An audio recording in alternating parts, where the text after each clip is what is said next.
Hi everyone, যার কথা ভেবে আপনি আজকের এই রিডিংটি দেখছেন, আপনার ভালোবাসার মানুষটি এই মুহূর্তে আপনাকে ঠিক কি জানাতে চান।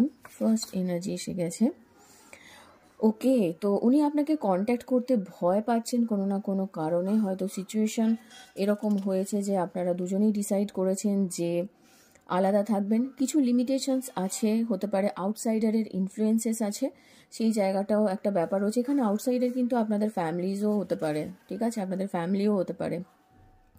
উনি সিচুয়েশনকে সর্ট আউট করতে চান এবং উনি চাইছেন একটু টাইম, ঠিক আছে। এই সিচুয়েশনটা অ্যাকচুয়ালি একটু টাইম চাইছে, তো প্লিজ ওনাকে একটু সময় দিন এবং ওনাকে প্রেশারাইজড করবেন না প্লিজ, ওকে। তার সঙ্গে আর একটা এনার্জি এসেছে, উনি আপনার কাছে একটা সারেন্ডার করতে চান, যেটা খুবই অনারেবল ওয়েতে হবে। সো প্লিজ পজিটিভ থাকবেন, ঠিক আছে। কখনো কখনো হয় কিছু কিছু সিচুয়েশানে আমাদের